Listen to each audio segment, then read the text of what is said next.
며느리가 저를 요양원에 버렸습니다. 아들 몰래, 손녀 몰래. 저한테는 치매가 왔다고 거짓말을 하고요. 그런데 며느리가 모르는 게 있었어요. 그 요양원 건물이 누구 건물인지, 그리고 제가 누군지. 이 모든 일이 시작된 건 제 78번째 생일날이었습니다. 저는 한복순, 올해 78살이에요. 남편은 20년 전에 세상을 떠났습니다. 암이었어요. 6개월 투병하다가 갔습니다. 마지막까지 제 손을 잡고 말했어요. 복순아, 미안해. 너 혼자 두고 가서. 저는 대답했습니다. 걱정 마. 나 혼자서도 잘 살아. 그 약속을 지키려고 20년을 악착같이 살았습니다. 남편이 남기고 간 건 작은 철물점 하나였어요. 빚도 좀 있었고요. 저는 그 철물점을 키웠습니다. 새벽 5시에 나가서 밤 11시에 들어오고, 손님한테 굽신거리고, 거래처한테 사정하고, 그렇게 10년을 버텼더니 철물점이 건자재 유통회사가 됐어요. 또 10년을 버텼더니 건설자재 종합기업이 됐습니다. 지금 제 회사 이름은 HS건설자재. 연매출 800억짜리 중견기업이에요. 근데 이 사실을 아는 사람이 별로 없어요. 저는 20년 전에 경영 일선에서 물러났거든요. 제 사업 파트너 최동훈 변호사한테 경영을 맡기고 저는 뒤에 숨었습니다. 왜 숨었냐고요? 아들 때문이에요. 제 아들 김재원. 그놈이 돈 냄새를 맡으면 어떻게 될지 뻔히 보였거든요. 재원이는 어릴 때부터 의지가 없는 애였어요. 공부도 안 하고 취직도 안 하고 30살까지 백수로 놀다가 겨우 작은 회사에 취직했는데 3년 만에 잘렸어요. 그 이후로는 제가 주는 용돈으로 살았습니다. 저는 재원이한테 매달 300만 원씩 줬어요. 20년 동안요. 그러니까 지금까지 제가 재원이한테 준 돈이 7억이 넘어요. 재원이가 결혼한 건 35살 때였습니다. 상대가 강민정. 처음 봤을 때 느낌이 안 좋았어요. 눈이 너무 반짝거렸거든요. 뭔가를 계산하는 눈이었어요. 어머니, 잘 부탁드립니다. 그 말을 하면서도 저를 위아래로 훑어보더라고요. 제가 뭘 가졌는지 가늠하는 눈빛이었습니다. 저는 그때 결심했어요. 이 며느리한테는 절대로 제 재산을 알려주면 안 되겠다고. 그래서 저는 숨겼습니다. 회사도 숨기고, 건물도 숨기고, 통장도 숨기고, 며느리 앞에서는 그냥 남편 연금으로 사는 가난한 시어머니인 척 했어요. 그렇게 20년이 지났습니다. 며느리는 저를 무시했어요. 어머니, 요즘 물가가 얼마나 비싼데요? 용돈 좀 많이 주세요. 어머니, 우리 재원이가 벌이가 없어서 힘들어요. 이해해 주세요. 저는 참았습니다. 속으로는 웃었어요. 내가 아는 게 다가 아니야. 그런데 올해 초부터 며느리가 이상하게 굴기 시작했어요. 자꾸 저한테 건강검진을 받으라고 하더라고요. 어머니, 요즘 기억력이 안 좋으신 것 같아요. 어머니, 혹시 치매 검사 받아보신 적 있으세요? 어머니, 제가 좋은 병원 알아봤어요. 저는 이상하다고 생각했어요. 20년 동안 제 건강에 관심도 없던 며느리가 갑자기 왜? 그런데 며느리가 왜 그러는지 금방 알게 됐습니다. 3개월 전 일이에요. 며느리가 저를 병원에 데리고 갔습니다. 어머니, 그냥 간단한 검사예요. 금방 끝나요. 저는 따라갔어요. 무슨 꿍꿍이인지 궁금하기도 했고요. 병원에서 검사를 받았습니다. 의사가 뭔가 설문지 같은 걸 주더라고요. 저는 성실하게 답했어요. 근데 이상한 게 있었습니다. 검사 결과를 저한테 안 보여주는 거예요. 며느리한테만 따로 보여주더라고요. 어머니, 검사 결과가 좀 안 좋대요. 며느리가 심각한 표정으로 말했습니다. 초기 치매래요. 저는 깜짝 놀랐습니다. 치매? 내가? 네, 의사 선생님이 그러셨어요. 빨리 치료 시작해야 한대요. 저는 이상했어요. 치매라고요? 저는 어제 먹은 밥도 기억하고, 손녀 생일도 기억하고, 회사월 매출도 다 기억하는데요. 그런데 의사가 치매라고 했다면서요? 저는 그때 눈치챘어야 했어요. 며느리가 뭔가 꾸미고 있다는 걸. 근데 저는 너무 안일했습니다. 설마 며느리가 그 정도까지 할까? 설마 내 진단서를 조작할까? 결론부터 말하면요. 네, 했어요. 며느리는 제 진단서를 조작했습니다. 그 병원 의사한테 돈을 줬어요. 500만 원을요. 그 대가로 저한테 초기 치매 진단을 내린 거였습니다.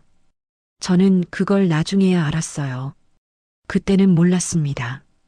그래서 며느리가 하자는 대로 했어요. 약도 먹고 정기 검진도 받고 점점 제가 진짜 치매인 것 같은 기분이 들었어요. 며느리가 계속 말하니까요. 어머니, 또 잊어버리셨어요? 어머니, 방금 제가 말했잖아요. 어머니, 점점 심해지시는 것 같아요. 사람이 이상한 게요. 아니라고 생각해도 계속 그렇다고 하면 흔들리거든요. 저도 흔들렸어요. 내가 진짜 치매인가? 내가 진짜 기억을 못하는 건가? 그런데 제 78번째 생일날 모든 게 드러났습니다. 그날 아침 며느리가 저한테 말했어요. 어머니, 오늘 좋은 데 가요. 좋은데? 네, 어머니 모시고 여행 가려고요. 생일 선물이에요. 저는 기뻤어요. 20년 만에 처음으로 며느리가 저한테 잘해주는 것 같았거든요. 역시 사람은 변하는 건가? 저는 바보같이 그렇게 생각했습니다. 며느리가 차를 몰고 어딘가로 갔어요.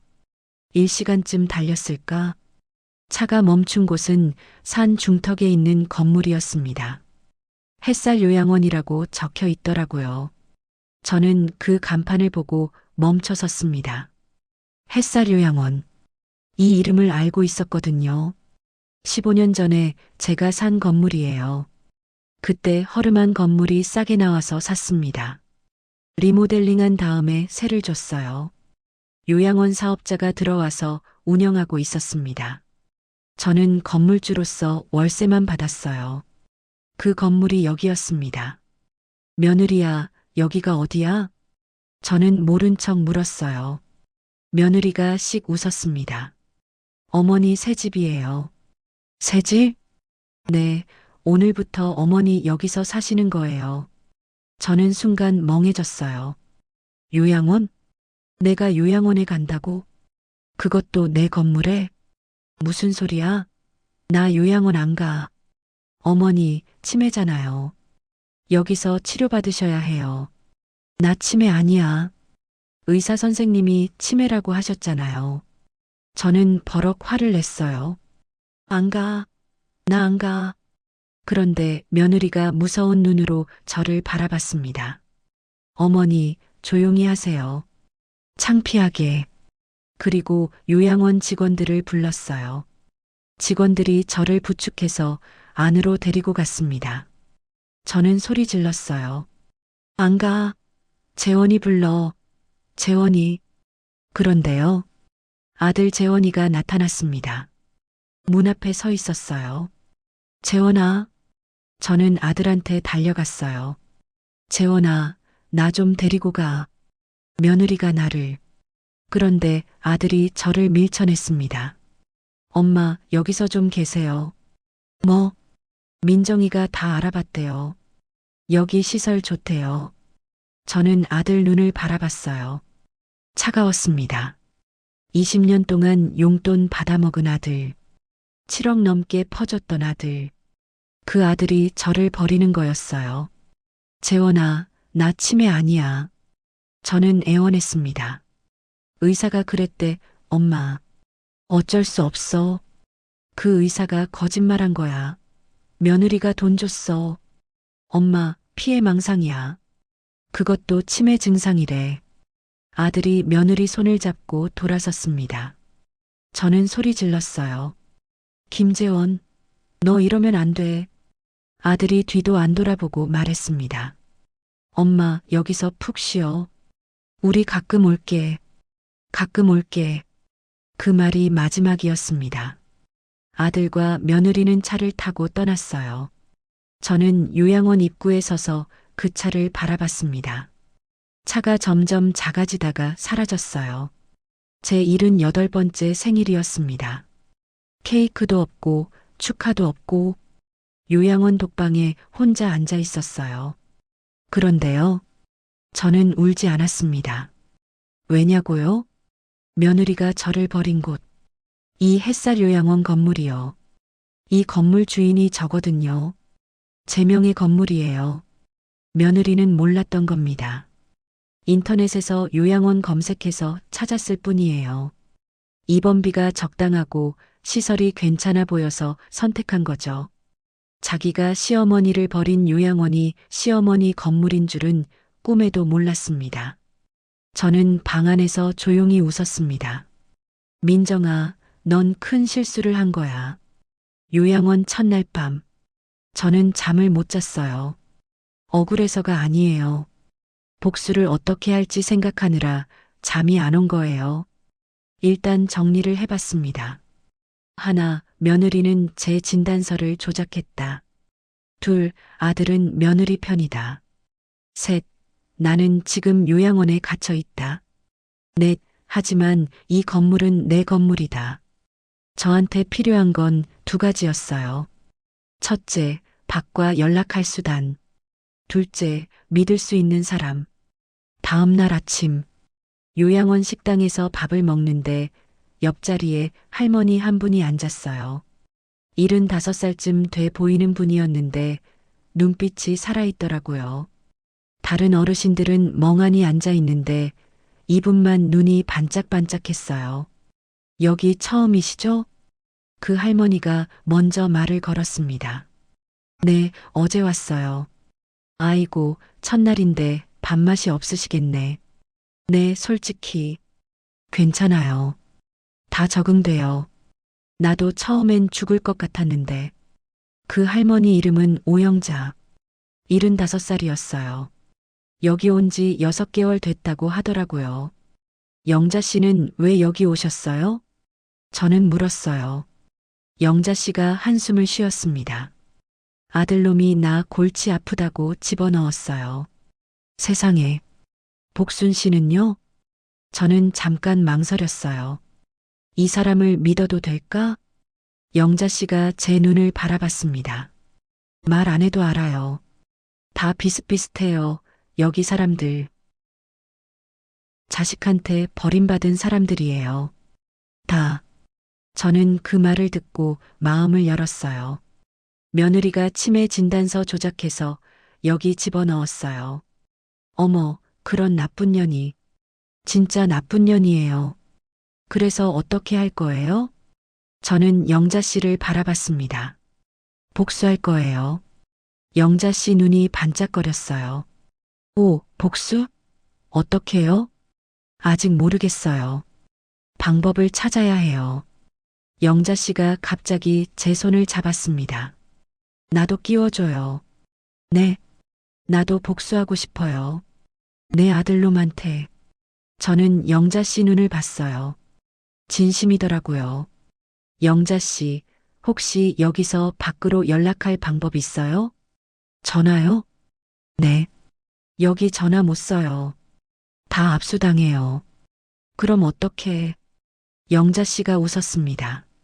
근데 나한테 비밀폰이 있어요. 비밀폰? 영자 씨가 주위를 둘러보고 목소리를 낮췄어요. 면회 온 손녀가 몰래 갖다 줬어요.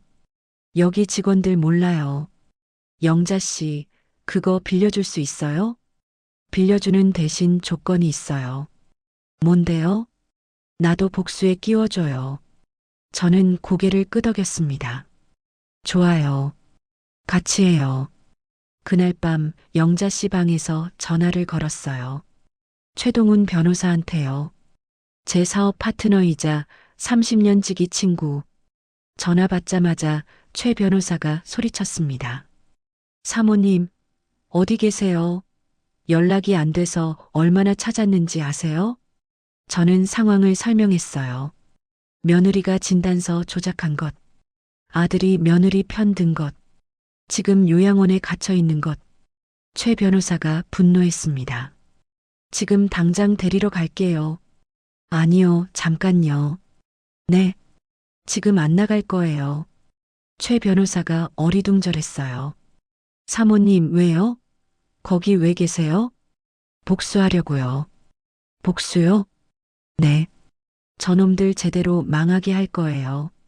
저는 최 변호사한테 부탁했습니다. 동훈 씨, 지금부터 내가 말하는 대로 해줘요. 뭐요? 첫째, 며느리가 의사한테 돈 준 증거 찾아줘요. 알겠습니다. 둘째, 내 손녀 수빈이한테 연락해줘요. 수빈 양이요? 네. 걔한테 상황 설명하고 나한테 연락하라고 해줘요. 알겠습니다. 셋째, 아직 아무한테도 내가 여기 있다는 거 알리지 마요. 최 변호사가 물었어요.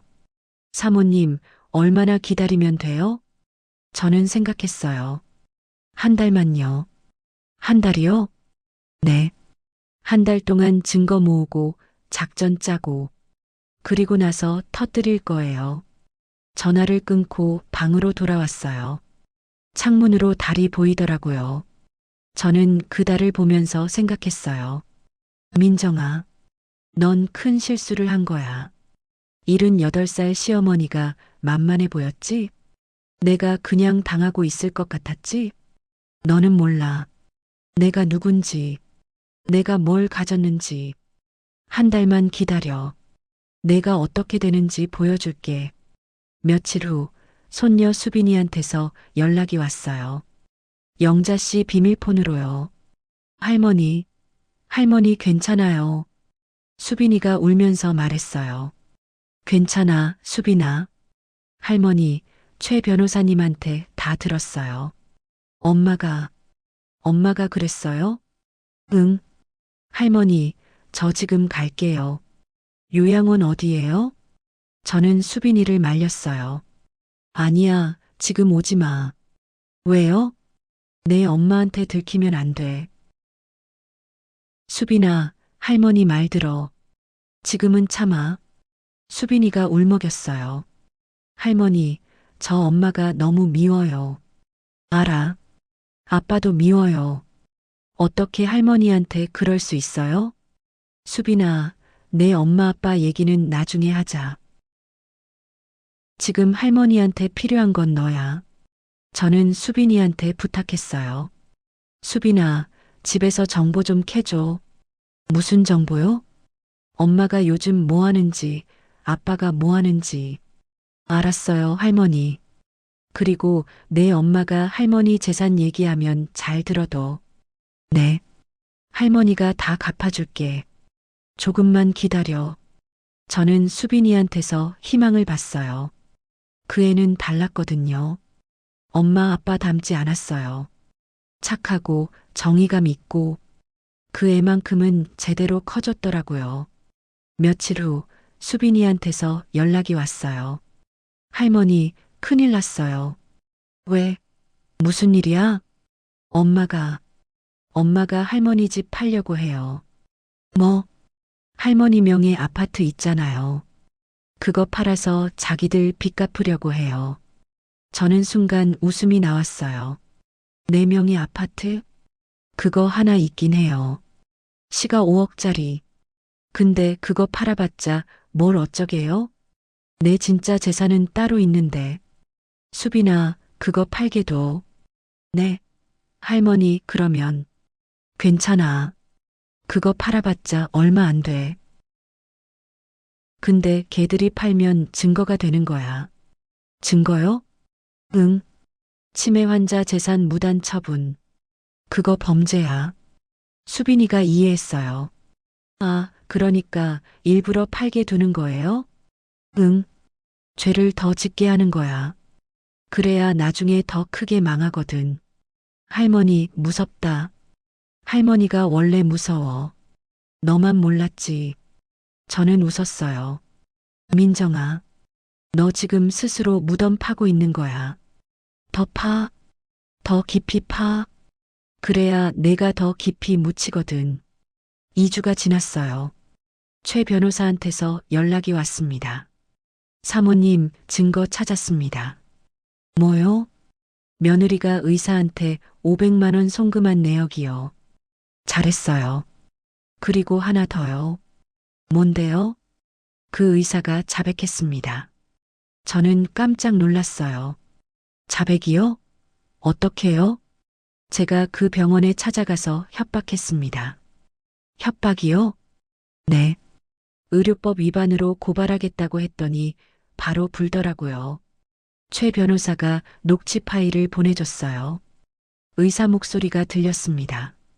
강민정 씨가 500만 원 줬습니다. 치매 아닌데 치매 진단서 써달라고요. 그래서 써줬습니까? 네. 죄송합니다. 저는 그 녹취를 듣고 웃었어요. 증거가 생겼네요. 이제 슬슬 움직여 볼까? 그런데요. 며느리가 먼저 움직였습니다. 생각보다 빨리. 그날 오후 며느리가 요양원에 찾아왔어요. 면회 온 거예요. 저는 깜짝 놀랐습니다. 버리고 나서 2주 동안 코빼기도 안 비치더니 갑자기 왜 며느리가 제 방에 들어왔어요. 손에 과일 바구니를 들고 있더라고요. 어머니, 잘 지내셨어요? 저는 며느리를 바라봤어요. 연기를 해야 했습니다. 아직은 때가 아니니까요. 저는 일부러 멍한 표정을 지었어요. 누구세요? 며느리가 인상을 찡그렸습니다. 어머니, 저예요. 민정이요. 민정? 민정이가 누구야? 며느리가 한숨을 쉬더라고요. 치매가 더 심해지셨네. 그리고 옆에 있던 요양원 직원한테 말했어요. 보세요, 이렇게 심해요. 저도 어쩔 수 없이 모신 거예요. 직원이 고개를 끄덕였습니다. 저는 속으로 웃었어요. 잘 속네. 연기 좀 하는데 뭐. 며느리가 제 앞에 앉았어요. 그리고 서류를 꺼내더라고요. 어머니, 여기 도장 좀 찍어주세요. 저는 멍한 표정을 유지하면서 물었어요. 이게 뭐야? 그냥 서류예요. 어머니 아파트 관리하려고요. 아파트? 네, 어머니 아파트 관리하려면 이거 필요해요. 저는 서류를 슬쩍 봤어요. 위임장이었습니다. 부동산 매매 위임장. 2년이 내 아파트 팔려고 위임장 받으러 온 거였어요. 도장 어디 있어요, 어머니? 도장? 나 도장 없는데. 어머니 가방에 있잖아요. 며느리가 제 가방을 뒤지기 시작했어요. 저는 가만히 앉아서 지켜봤습니다. 도장은 가방에 없어요. 제가 영자 씨한테 맡겨뒀거든요. 이럴 줄 알았죠. 어머니, 도장 어디 뒀어요? 도장? 뭔 도장? 아, 진짜. 며느리가 짜증을 냈어요. 치매 환자가 뭘 숨겨. 저는 속으로 웃었어요. 숨기지. 78년 살면서 별의별 사람 다 만나봤는데 너 같은 애 상대 못할 것 같아? 며느리가 결국 빈손으로 돌아갔어요. 다음에 다시 올게요. 도장 찾아놔요. 그러고는 쾅 문을 닫고 나갔습니다. 며느리가 간 후 영자 씨가 제 방에 왔어요. 복순 씨, 며느리 왔다 갔죠? 네, 아파트 팔려고 위임장 받으러 왔어요. 세상에 진짜 나쁜 년이네. 그러게요. 영자 씨가 제 도장을 돌려줬어요. 도장 여기 있어요.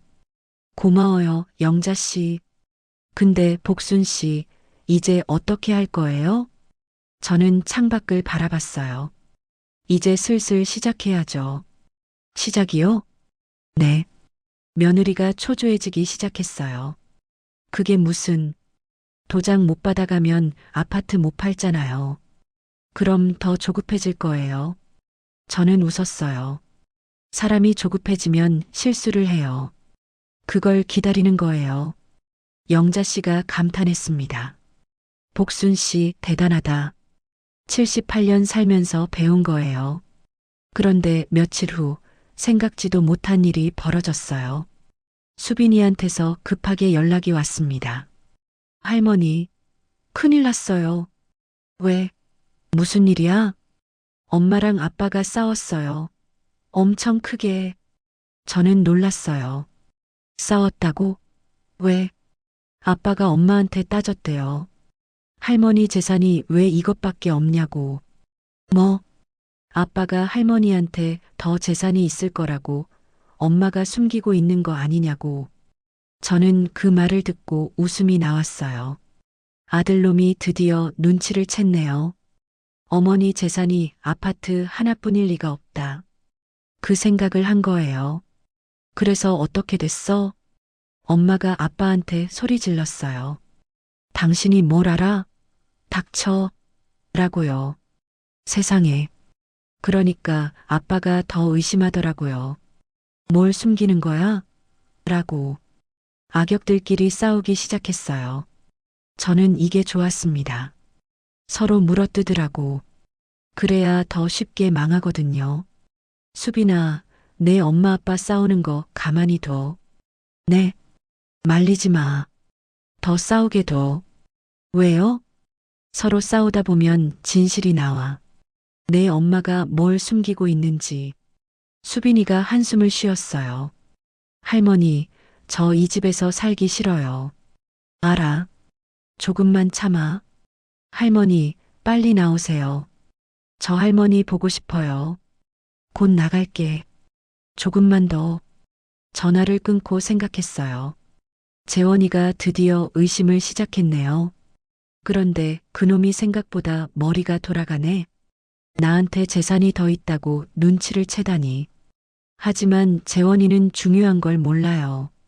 며느리가 그 재산을 어떻게 찾을지도 모르고, 그 재산이 얼마인지도 모르고, 가장 중요한 건 그 재산을 건드리면 어떻게 되는지도 모른다는 거예요. 며칠 후 최 변호사한테서 연락이 왔어요. 사모님, 상황이 재밌게 돌아가고 있습니다. 무슨 일이요? 며느리가 저희 회사에 연락했습니다. 뭐요? HS건설 자재요. 거기 대표가 누구냐고 물었대요. 저는 긴장했어요. 그래서요?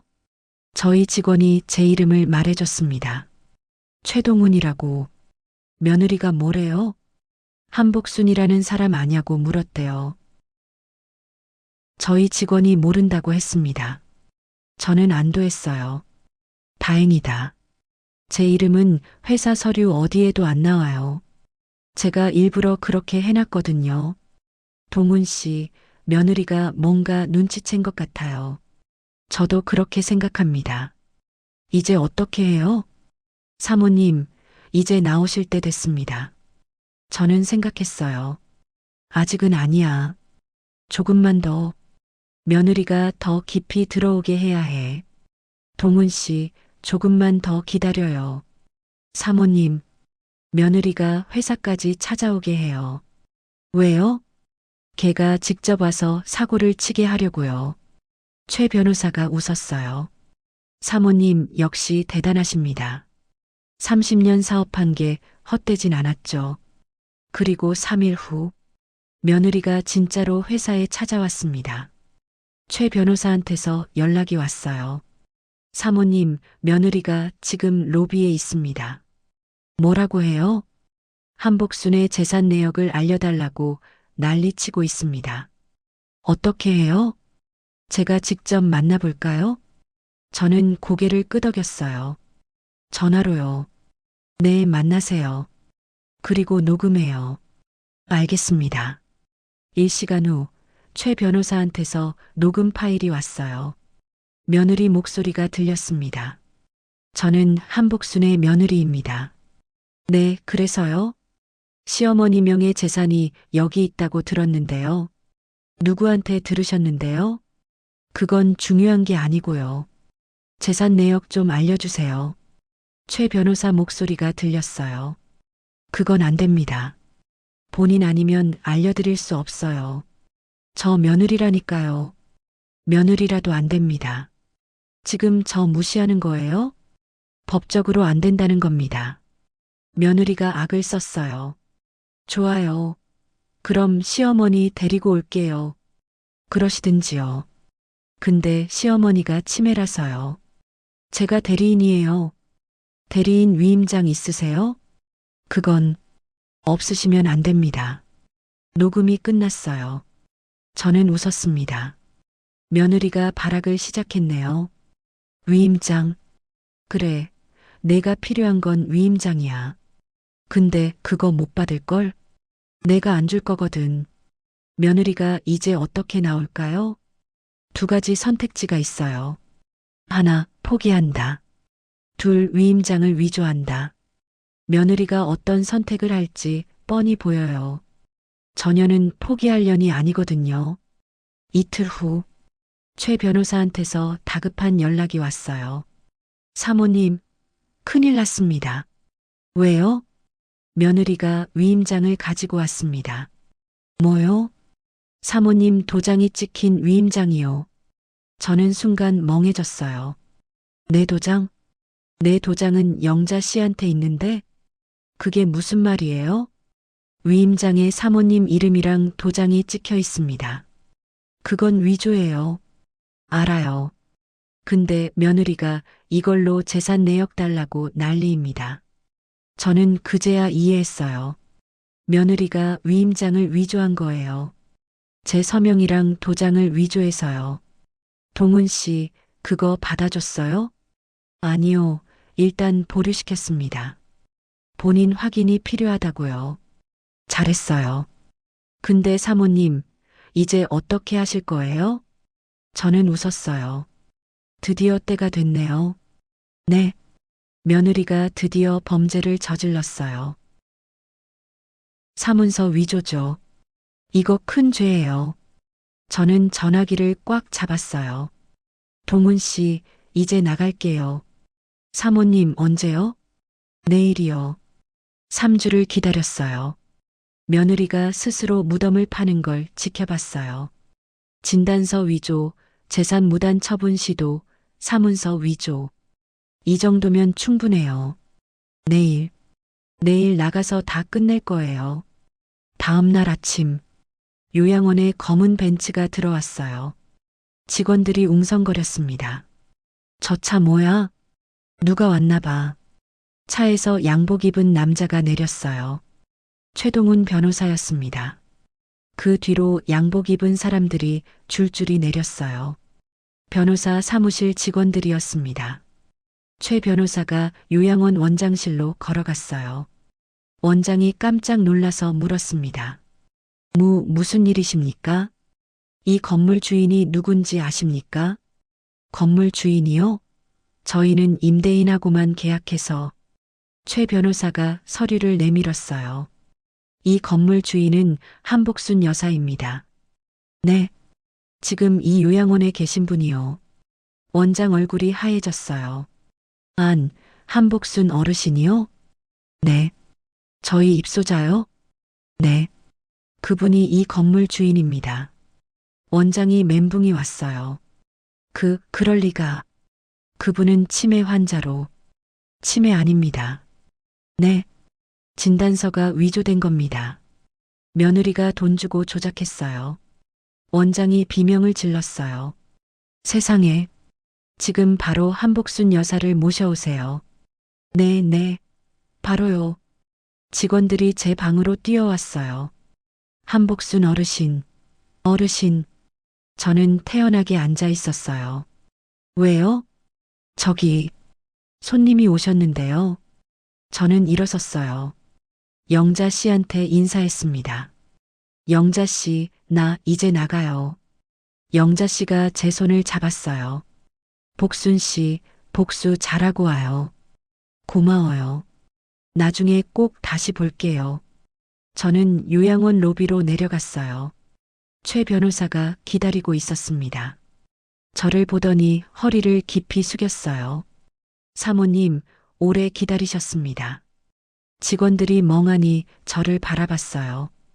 3주 동안 치매 할머니인 줄 알았던 사람이 갑자기 변호사한테 사모님 소리 듣고 있으니까요. 저는 원장을 바라봤어요. 원장님, 그동안 신세 많이 졌어요. 어르신. 아니, 사장님. 앞으로 임대료 올릴 생각 없으니까 걱정 마세요. 감사합니다. 저는 웃으면서 요양원을 나섰어요. 검은 벤치에 올라탔습니다. 차가 출발했어요. 3주 만에 바깥 세상을 봤어요.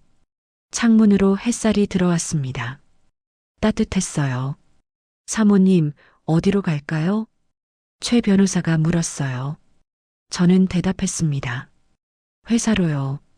네, 내 회사로 가요. HS건설자재. 1시간 후. 회사 앞에 도착했어요. 12층짜리 빌딩이에요. 제가 30년 동안 키운 회사. 로비로 들어갔어요. 직원들이 저를 알아봤습니다. 저분 누구시지? 모르겠는데. 그런데 나이든 임원 한 명이 저를 보더니 달려왔어요. 사모님. 오래간만이에요. 박 이사. 사모님, 어디 계셨어요? 3주 동안 연락이 안 돼서 요양원에 있었어요. 요양원이요? 며느리가 저를 거기 집어넣었거든요. 박 이사 얼굴이 굳어졌어요. 뭐라고요? 나중에 얘기할게요. 지금 회의실 좀 쓸게요. 네. 바로 준비하겠습니다. 저는 12층 회의실로 올라갔어요. 창밖으로 서울이 내려다 보였습니다. 제가 30년 동안 이룬 것들, 이 회사, 이 빌딩, 저 밖에 있는 건물들, 다 제 거예요. 최 변호사가 서류를 내밀었어요. 사모님, 현재 자산 현황입니다. 저는 서류를 읽었어요. 한복순 자산 현황. HS건설자재 주식 65% 시가 380억 원. 강남 오피스 빌딩 2개 시가 250억 원. 햇살 요양원 건물 시가 45억 원. 기타 부동산 시가 80억 원. 현금성 자산 120억 원. 총 자산 약 875억 원. 저는 서류를 내려놓았어요. 875억이네요. 네, 사모님. 며느리가 탐낸 아파트 5억짜리. 네. 그 5억 때문에 875억을 잃게 생겼네요. 그년이. 최 변호사가 웃었어요. 사모님, 이제 어떻게 하실 겁니까? 저는 창밖을 바라봤어요. 며느리한테 연락해요. 지금요? 네. 시어머니가 면회 오래요. 최 변호사가 며느리한테 전화했어요. 강민정 씨요? HS건설자재 대표 변호사 최동훈입니다. 며느리 목소리가 들렸어요. 아, 네. 무슨 일이세요? 한복순 여사께서 면회를 원하십니다. 시어머니요? 시어머니가 거기 왜 있어요? 와보시면 압니다. 오늘 오후 3시까지 오세요. 전화가 끊겼어요. 저는 시계를 봤어요. 지금 1시. 이 시간 뒤면 며느리가 온다. 동훈 씨 준비해줘요. 뭐요? 변호사 2명 더 부르고 녹화 장비도 준비하고. 알겠습니다. 그리고 저는 웃었어요. 경찰도 대기시켜요.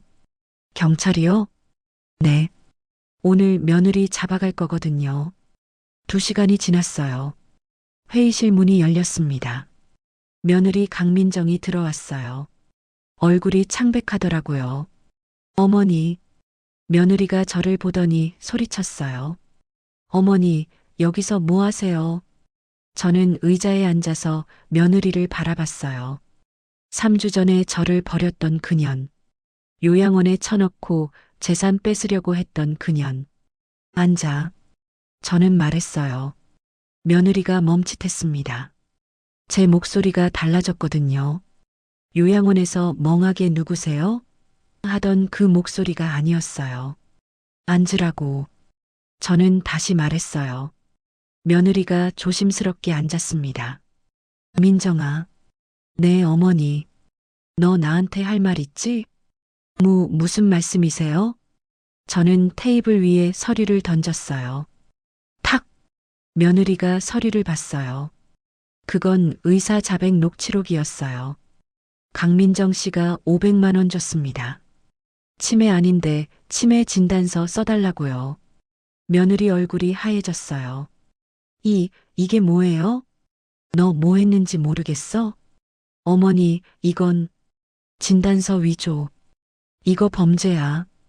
저는 다른 서류를 던졌어요. 탁! 그건 위조된 위임장이었어요. 이것도 내가 만들었지? 그건 사문서 위조. 이것도 범죄야. 며느리가 벌벌 떨기 시작했어요. 어머니, 제 말 좀 들어보세요. 들을 거 없어. 어머니, 제가 잘못했어요. 한 번만 봐주세요. 저는 웃었어요. 봐준다고? 네, 제발이요. 너 나한테 뭐 했는지 기억나? 78살 생일날 요양원에 버렸잖아. 3주 동안 코빼기도 안 비쳤잖아. 그러면서 내 재산 빼먹으려고 위조까지 했잖아. 며느리가 무릎을 꿇었어요. 어머니, 잘못했어요. 제발 용서해 주세요. 저는 차갑게 말했어요. 용서? 네, 어머니. 용서는 무슨. 저는 일어섰어요. 너 오늘 잡혀가. 회의실 문이 열렸어요. 경찰 2명이 들어왔습니다. 강민정 씨요? 네. 사문서 위조, 의료법 위반 교사 혐의로 연행합니다. 며느리가 비명을 질렀어요. 안 돼요. 어머니. 경찰이 며느리한테 수갑을 채웠어요. 찰칵. 저는 그 모습을 바라봤어요. 며느리가 끌려가면서 소리쳤습니다. 어머니, 제발 한 번만 봐주세요. 저는 대답하지 않았어요. 그냥 창밖을 바라봤습니다. 며느리 목소리가 점점 멀어졌어요. 저는 창밖을 보면서 중얼거렸어요. 이제 시작이야. 며느리는 첫 번째, 아들놈은 그 다음이야.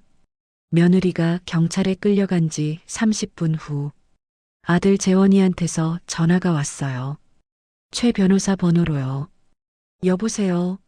민정이가 잡혀갔다는데 무슨 일이에요? 최 변호사가 전화를 받았어요. 아, 김재원 씨죠? 지금 회사로 오시죠. 회사요? 무슨 회사요? 오시면 압니다. 최 변호사가 주소를 알려줬어요. 아들이 30분 만에 왔어요. 얼굴이 하얗게 질려 있더라고요. 회의실 문이 열렸어요. 아들이 들어왔습니다. 저를 보더니 멈춰 섰어요. 엄마, 오랜만이다, 재원아. 엄마, 여기서 뭐해요? 요양원에 있어야 하는 거 아니에요? 저는 웃었어요. 요양원? 내가 날 집어넣은 그 요양원? 그건, 앉아. 아들이 조심스럽게 앉았어요. 저는 아들을 바라봤습니다. 55살. 내가 낳아서 키운 자식. 밥 굶어가면서 키웠어요. 새벽까지 일하면서 키웠어요. 그런데 이놈이 나한테 한 짓이 뭐예요? 재원아. 네, 엄마. 너 나한테 할 말 없어? 무슨 말씀이세요? 3주 전에 뭐 했는지 기억 안 나? 아들이 말을 더듬었어요. 그건 민정이가 엄마 치매라고 해서 그래서 내가 확인은 해봤어? 내가 진짜 치매인지 확인은 해봤냐고. 아들이 고개를 숙였어요. 못했어요. 왜 못했어? 아들이 입을 다물었어요. 저는 한숨을 쉬었어요. 내가 확인 안 한 이유 내가 알아. 내가 원했으니까. 네. 나를 요양원에 보내고 싶었으니까. 내 마누라 말이 딱 맞았으니까. 아들 얼굴이 빨개졌어요. 엄마, 그건 아니에요. 아니긴 뭐가 아니야. 저는 일어섰어요. 재원아, 너 내가 누군지 알아? 무슨 말씀이세요? 내가 뭘 가졌는지 알아? 아들이 멍하니 저를 바라봤어요. 저는 창밖을 가리켰어요. 저 건물 보여? 네. 저거 내 거야. 네. 저기 오른쪽에 있는 건물도 내 거야. 그리고 이 회사 있지? 여기도 내 거야. 아들이 벌떡 일어났어요. 엄마, 무슨 소리예요? 내가 30년 동안 사업했어. 사업이요? 응. 너한테 숨겼지. 왜요? 내가 돈 냄새 맡으면 어떻게 될지 알았으니까. 아들이 멘붕이 왔어요. 그럼 엄마 재산이 875억. 뭐요? 875억 있어. 아들이 주저앉았어요. 875억? 응. 그럼 내가, 응. 875억 상속받을 수 있었어. 근데 내가 날 요양원에 버렸지. 아들 얼굴이 하얘졌다가 빨개졌다가 난리였어요. 엄마, 저 잘못했어요. 알아. 진짜 몰랐어요. 민정이가 하자는 대로. 민정이 탓하지 마. 저는 차갑게 말했어요. 내가 결정한 거야. 내가 날 버린 거야. 아들이 무릎을 꿇었어요. 엄마, 용서해 주세요. 용서? 네, 제발이요. 너 아까 뭐라고 했는지 기억나? 민정이가 하자는 대로 했다고 했지? 내 마누라가 엄마 요양원에 버리자고 했을 때 너 뭐라고 했어? 아들이 입을 다물었어요. 저는 기억나거든요. 그날 아들이 뭐라고 했는지. 내가 그랬어. 엄마, 여기서 좀 계세요라고. 민정이가 다 알아봤대요. 여기 시설 좋대요라고. 내 마누라 편 들었잖아. 엄마보다 마누라가 중요했잖아. 아들이 울기 시작했어요. 엄마, 잘못했어요. 울지 마. 55살이 울긴 뭘 울어. 엄마, 듣고 싶은 말이 뭐야? 괜찮다? 용서한다? 저는 아들 앞에 섰어요. 재원아, 나 용서 안 해. 엄마, 너한테 20년 동안 용돈으로 7억을 줬어. 근데 너는 엄마를 요양원에 버렸어. 7억 받아먹고 은혜를 원수로 갚았어. 저는 돌아섰어요. 이제 내 마누라는 감옥에 가. 그리고 너는 상속에서 제외야. 엄마, 아들이 소리쳤어요. 엄마, 그러시면 안 돼요. 왜? 저 아들이잖아요. 유일한 아들이잖아요. 저는 웃었어요. 아들, 내가 아들이야? 아들이 엄마를 버려? 아들이 엄마 재산 빼먹으려고 요양원에 쳐넣어? 너는 아들 아니야. 그냥 내 피 섞인 남이야. 아들이 바닥에 엎드렸어요. 엄마, 제발이요. 한 번만 기회를 주세요. 기회? 기회는 무슨? 제가 뭐든 할게요. 제발이요. 저는 아들을 내려다봤어요. 55살 된 남자가 바닥에 엎드려 빌고 있었어요. 20년 동안 용돈 타먹던 놈이 이제 875억 날아가니까 빌고 있는 거예요. 재원아, 네 엄마, 너한테 마지막으로 물어볼게. 뭐든 말씀하세요. 너 왜 빌어? 네, 875억 때문이지? 아들이 입을 다물었어요. 대답 못하더라고요. 그래, 그거야. 저는 말했어요. 너는 엄마가 불쌍해서 비는 게 아니야. 돈 때문에 빌고 있는 거야. 그러니까 용서 못해. 저는 문 쪽으로 걸어갔어요. 동훈 씨, 이 사람 내보내줘요. 알겠습니다. 그리고 경고해줘요. 다시는 내 앞에 나타나지 말라고. 최 변호사가 아들을 일으켰어요. 김재원 씨, 나가시죠. 잠깐요.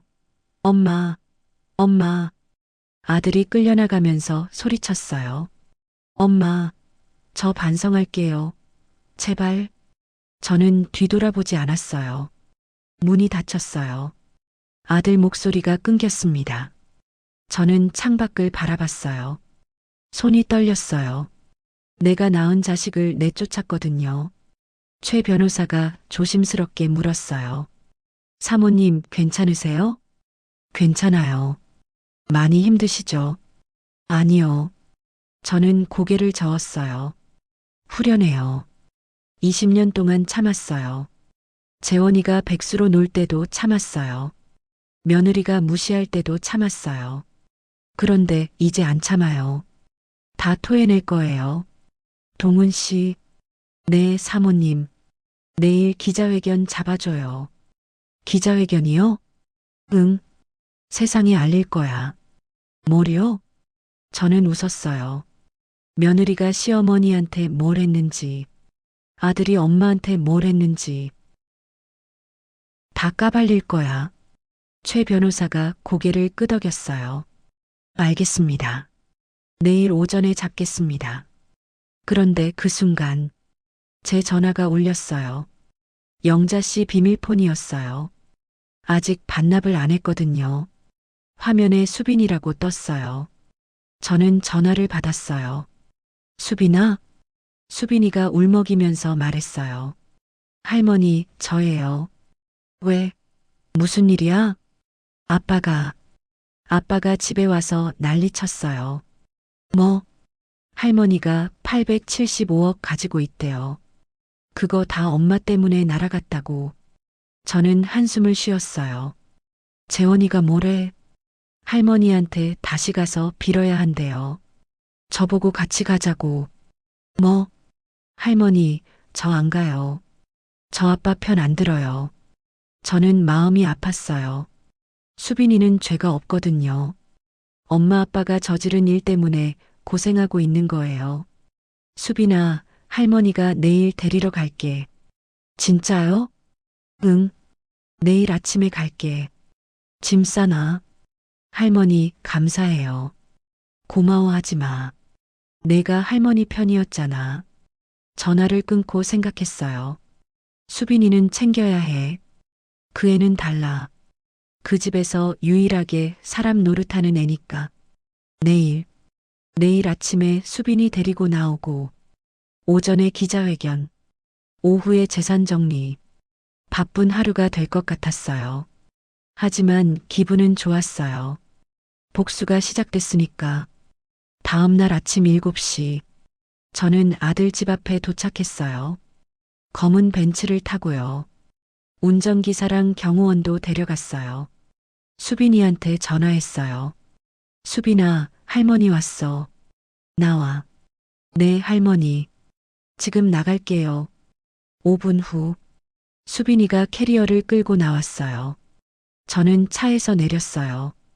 수빈이가 저를 보더니 울음을 터뜨렸습니다. 할머니, 수빈이가 달려와서 저를 안았어요. 할머니, 보고 싶었어요. 나도 보고 싶었어, 수빈아. 그런데 그때 집안에서 소리가 들렸어요. 수빈아, 어디가? 아들 재원이었어요. 재원이가 잠옷바람으로 뛰어나왔어요. 저를 보더니 얼굴이 굳어졌습니다. 엄마, 저는 수빈이를 뒤로 감쌌어요.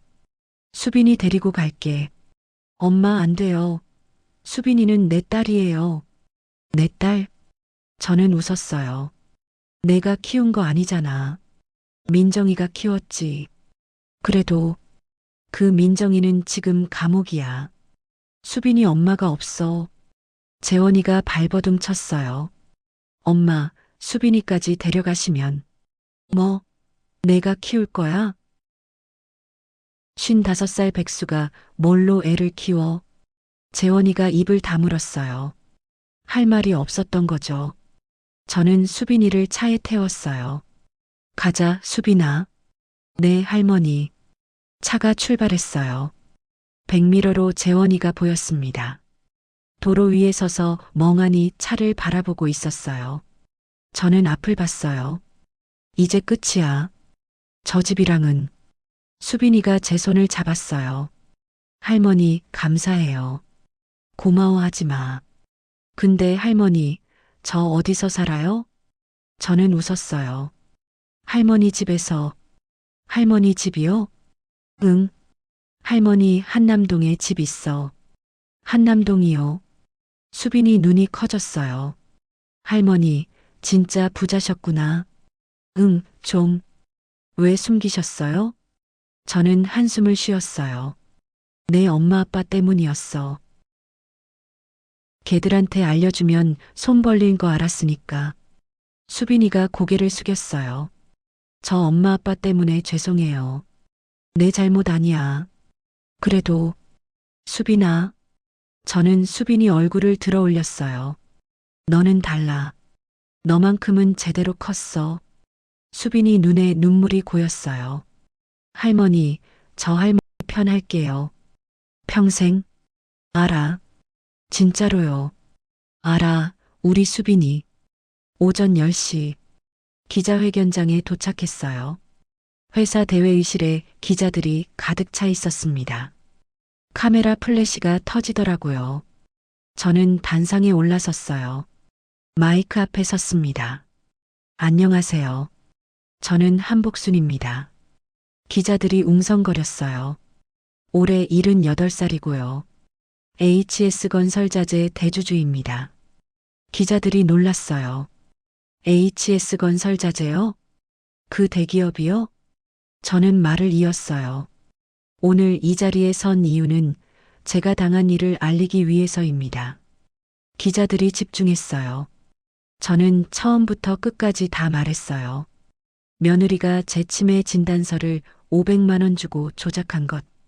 아들이 며느리 편을 들어 저를 요양원에 버린 것. 며느리가 제 재산을 빼돌리려고 사문서까지 위조한 것. 기자들이 분노했어요. 세상에 어떻게 그럴 수 있죠? 며느리가 정말 그랬어요? 아들은 왜 가만히 있었던 거예요? 저는 담담하게 대답했어요. 제 아들은 무능한 사람이에요. 20년 동안 백수로 살면서 저한테 용돈 받아먹었어요. 근데 그런 아들이 저를 버렸어요. 며느리 말 한마디에. 기자 한 명이 물었어요. 며느리는 지금 어디 있나요? 경찰에 있어요. 어제 체포됐습니다. 혐의가 뭐예요? 사문서 위조, 의료법 위반 교사요. 기자들이 열심히 받아 적었어요. 플래시가 계속 터졌습니다. 다른 기자가 물었어요. 한복순 여사님, 앞으로 어떻게 하실 건가요? 저는 마이크를 잡았어요. 저는 오늘 상속 계획을 발표하려고 합니다. 기자들이 집중했어요. 제 전 재산은 약 875억 원입니다. 웅성거리는 소리가 났어요. 이중 아들 김재원에게 상속되는 금액은. 저는 멈췄어요. 기자들이 숨을 죽였습니다. 0원입니다. 회의실이 술렁거렸어요. 0원이요? 아들한테 한 푼도 안 주신다고요? 저는 고개를 끄덕였어요. 네. 제 아들은 상속에서 완전히 제외됩니다. 이유가 뭐예요? 저를 버렸으니까요. 기자가 또 물었어요. 그럼 재산은 누구한테 가나요? 저는 대답했어요. 손녀 김수빈에게 전액 상속합니다. 전액이요? 네. 875억 전부요. 회의실이 난리가 났어요. 손녀한테 875억을. 아들은 완전 배제하고요. 저는 담담하게 말했어요. 제 손녀 수빈이는 제가 요양원에 있을 때 유일하게 제 편이었어요. 엄마 아빠가 할머니 버렸을 때 그 애만 저를 걱정했어요. 그러니까 그 애한테 주는 거예요. 전부. 기자가 물었어요. 아들이 법적으로 다툴 수도 있지 않나요? 유류분 같은 거요. 저는 웃었어요. 다투라고 하세요. 네. 저는 변호사가 10명이에요. 법적으로 철저하게 준비했습니다. 제 아들이 유류분 청구하면 저도 맞소송 갈 겁니다. 무슨 소송이요? 노인 유기, 재산 무단 처분, 사기 방조. 전부요. 기자들이 감탄했어요. 대단하시네요. 78세라고 만만히 볼 게 아니네요. 저는 마지막으로 말했어요. 저는 오늘 이 자리를 빌려서 같은 처지에 있는 어르신들께 말씀드리고 싶어요. 기자들이 집중했어요. 자식한테 버림받으셨어도 포기하지 마세요. 78살 할머니도 이렇게 복수했어요. 여러분도 할 수 있어요. 기자회견이 끝났어요. 기자들이 박수를 쳤습니다. 저는 단상에서 내려왔어요. 수빈이가 저를 기다리고 있었어요. 할머니, 멋있었어요. 그래. 네, 진짜요.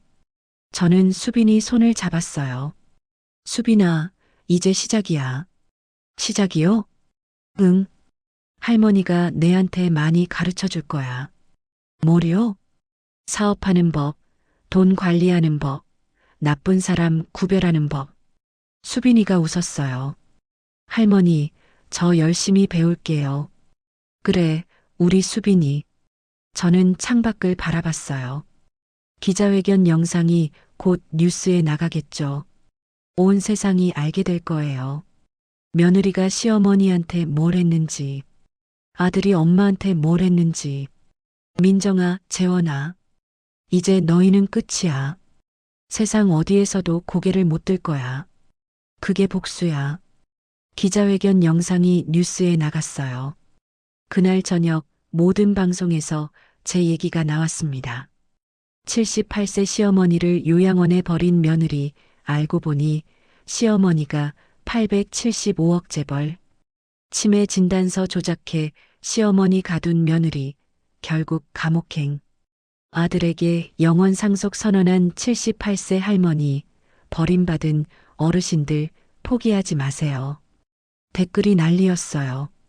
며느리 진짜 나쁜 년이네. 아들도 똑같은 인간 쓰레기. 할머니 멋있다. 복수 시원하다. 875억 상속 포기한 아들 키읔키읔키읔 바보 인증. 영상 조회수가 하루 만에 500만을 찍었어요.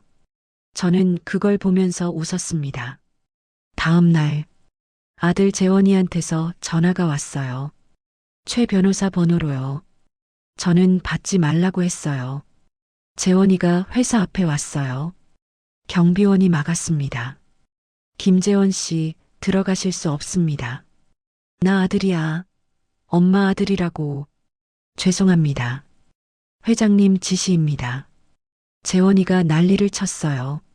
엄마, 엄마, 제발 얘기 좀 해요. 저는 12층 창문에서 그 모습을 내려다봤어요. 55살 된 남자가 회사 앞에서 발버둥 치고 있었습니다. 최 변호사가 물었어요. 사모님 만나보시겠습니까? 아니요. 계속 저러면 어떡합니까? 경찰 부르세요. 업무 방해로. 30분 후 경찰이 재원이를 데려갔어요. 저는 창문에서 그 모습을 봤습니다. 경찰차에 태워지는 아들. 가슴이 아팠냐고요? 아니요. 하나도 안 아팠어요.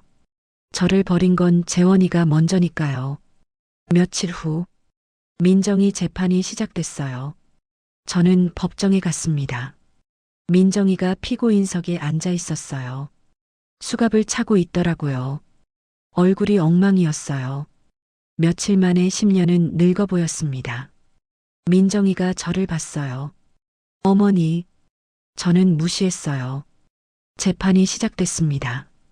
검사가 기소 내용을 읽었어요. 피고인 강민정은 시어머니 한복순의 치매 진단서를 500만 원에 위조하여 피고인은 피해자를 요양원에 강제 입소시키고 피고인은 피해자 명의의 위임장을 위조하여. 민정이가 울었어요. 판사님, 저 잘못했어요. 한 번만 봐주세요. 판사가 물었어요. 피해자 한복순 씨 합의 의사 있으십니까? 저는 일어섰어요. 법정이 조용해졌습니다. 합의 안 합니다. 민정이가 소리쳤어요. 어머니, 제발. 저는 민정이를 바라봤어요. 민정아, 네 어머니. 너 나한테 78번째 생일에 뭐라고 했는지 기억나? 어머니 새집이에요라고 했지. 요양원 앞에서 그렇게 말했잖아. 저는 웃었어요. 나도 똑같이 해줄게. 네. 감옥이 내 새 집이야. 민정이가 울부짖었어요. 어머니, 안 돼요. 저는 돌아서서 법정을 나왔어요. 뒤에서 민정이 목소리가 들렸습니다. 어머니, 제발, 한 번만요. 저는 뒤돌아보지 않았어요. 일주일 후, 판결이 나왔어요. 강민정 마이너스 징역 3년. 사문서 위조, 의료법 위반 교사, 노인복지법 위반. 실형이었어요. 저는 그 뉴스를 보면서 생각했어요. 3년.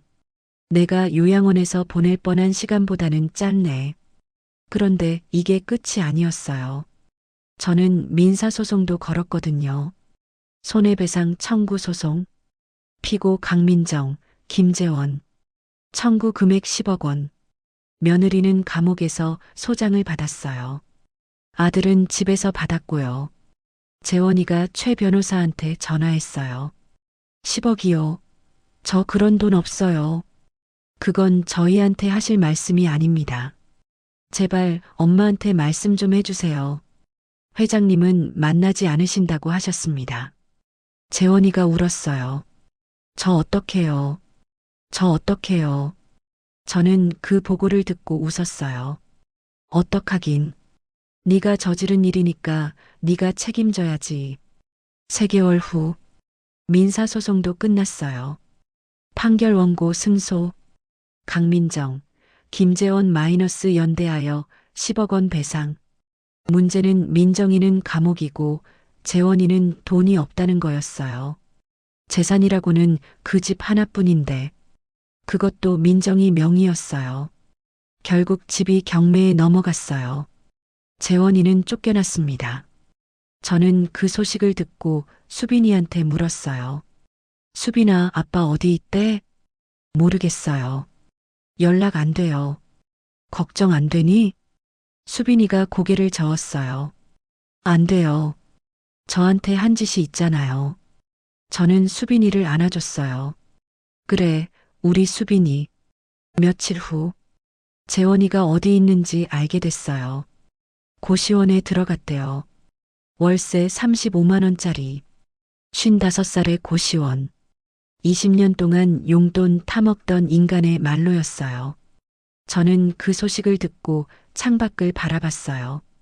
불쌍하냐고요? 아니요. 자업자득이에요. 민정이는 감옥에서 3년. 재원이는 고시원에서 빈털터리. 이게 복수예요. 1년이 지났어요. 저는 79살이 됐습니다. 수빈이와 함께 한남동 집에서 살고 있어요. 매일 아침 수빈이가 제 방에 와서 인사해요. 할머니, 좋은 아침이에요. 수빈이는 회사에서 일하고 있어요. HS건설자재 신입사원이에요. 밑바닥부터 시작하라고 했어요. 수빈이가 고개를 끄덕였어요. 네, 할머니. 열심히 할게요. 수빈이는 진짜 열심히 했어요. 아침 7시에 출근해서 밤 9시에 퇴근하고 주말에도 공부하고 저는 그 모습을 보면서 흐뭇했습니다. 수빈아, 너무 무리하지 마. 괜찮아요, 할머니. 저 배울 게 많아요. 그래도 건강이 먼저야. 할머니가 더 건강하셔야 해요. 저는 웃었어요. 이 아이는 달라요. 엄마 아빠 안 닮았어요. 다행이에요. 며칠 후, 최 변호사가 찾아왔어요. 사모님, 보고 드릴 게 있습니다. 뭐예요? 김재원 씨 소식입니다. 저는 관심 없었어요. 그래도 들어봤습니다. 고시원에서 쫓겨났습니다. 왜요? 월세 3개월 밀려서요. 그래서 지금 어디 있어요? 노숙하고 있답니다. 저는 창밖을 바라봤어요. 노숙이라. 55살의 노숙? 동훈 씨, 그냥 두세요. 네. 내가 상관할 일 아니에요. 알겠습니다. 최 변호사가 나간 후, 저는 생각했어요. 재원이가 노숙을 해도 상관없어요. 그게 그놈이 선택한 인생이니까요. 저를 버렸을 때 이미 아들 자격을 잃은 거예요.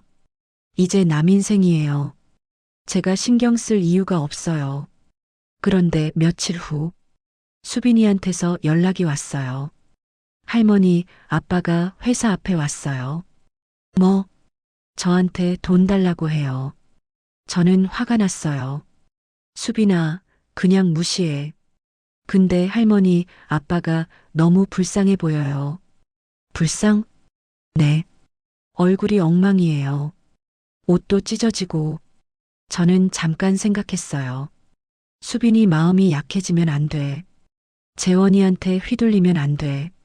수빈아, 할머니가 갈게. 네. 그 자리에서 움직이지 마. 할머니가 처리할게. 30분 후 회사 앞에 도착했어요. 재원이가 있었습니다. 1년 만에 보는 아들이었어요. 얼굴이 완전히 망가져 있었습니다. 수염은 덥수룩하고 옷은 찢어지고 냄새도 났어요. 재원이가 저를 봤어요. 엄마. 재원이가 달려왔습니다. 엄마, 살려줘요. 제발. 재원이가 제 발 앞에 무릎을 꿇었어요. 돈 좀 줘요. 밥도 못 먹었어요. 주변에 사람들이 모였어요. 웅성거렸습니다.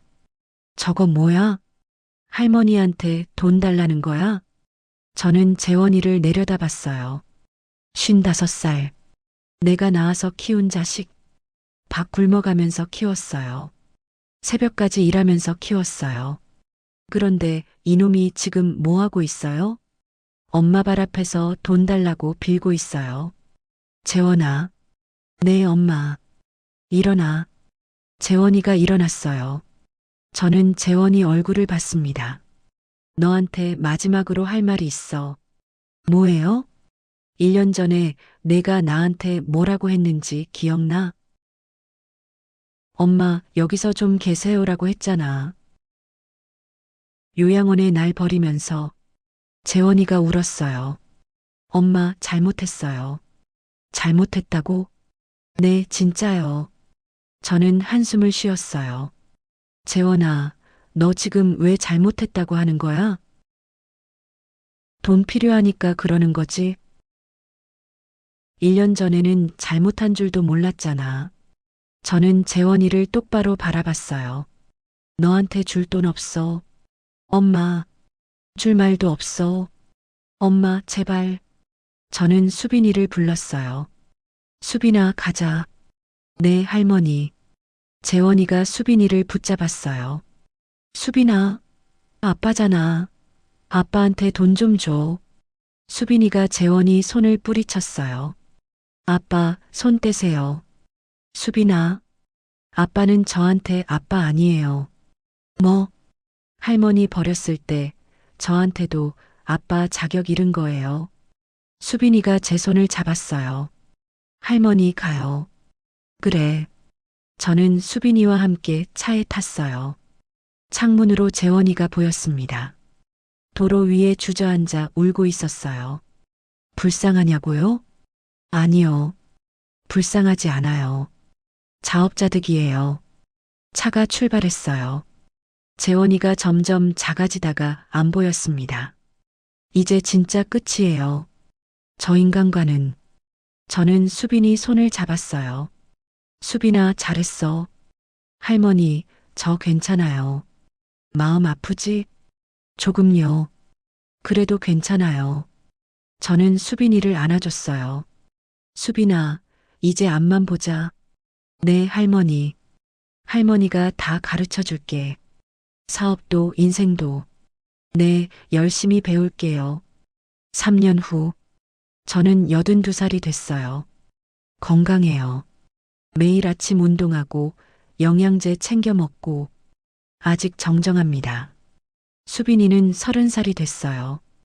HS건설자재 이사가 됐습니다. 3년 만에 신입사원에서 이사로. 저보다 더 잘해요. 할머니, 오늘 계약 성사시켰어요. 어떤 거? 300억짜리요. 잘했네, 우리 수빈이. 저는 수빈이가 자랑스러워요. 875억을 물려줄 가치가 있는 아이예요.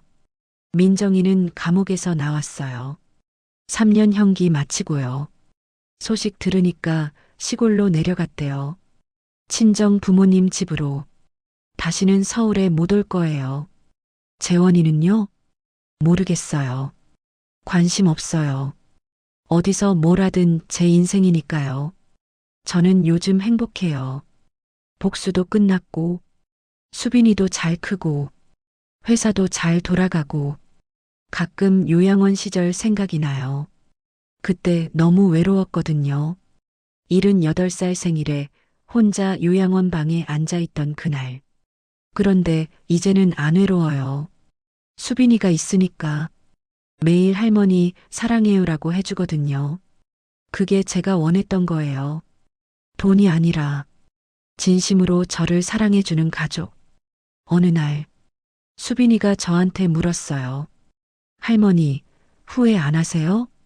뭘? 아빠 버린 거요. 저는 잠깐 생각했어요. 후회 안 해. 진짜요? 응. 왜요? 저는 창밖을 바라봤어요. 내가 버린 게 아니야. 네. 재원이가 먼저 날 버렸어. 나는 그냥 돌려준 거야. 똑같이 수빈이가 제 손을 잡았어요. 할머니, 저는 절대 안 버릴 거예요. 알아. 진짜요. 알아, 우리 수빈이. 저는 웃었어요. 78살에 요양원에 버려졌어요. 82살에 875억 회사의 회장이에요. 손녀랑 행복하게 살고 있어요. 복수요? 완벽하게 했어요. 며느리는 감옥 갔다 왔고, 아들은 거지가 됐고, 저는 더 잘 살고 있어요. 이게 진짜 복수예요. 봐주기 없이 끝까지. 저는 창밖을 바라봤어요. 서울 야경이 반짝거렸습니다. 78살에 버려졌던 할머니, 82살에 875억 회사의 회장. 복수는 끝났고 행복은 시작됐어요. 제가 배운 게 있어요. 가족은 피가 아니에요. 마음이에요. 저를 버린 아들보다 저를 지켜준 손녀가 진짜 가족이었어요. 저는 수빈이 손을 잡았어요. 수빈아, 네 할머니. 고마워. 저야말로요 할머니. 저는 웃었어요. 이제 진짜 행복해요. 지금까지 인생 이야기였습니다. 오늘 이야기가 마음에 남으셨다면 구독, 좋아요, 알림 설정 부탁드려요. 여러분의 응원이 큰 힘이 됩니다. 감사합니다.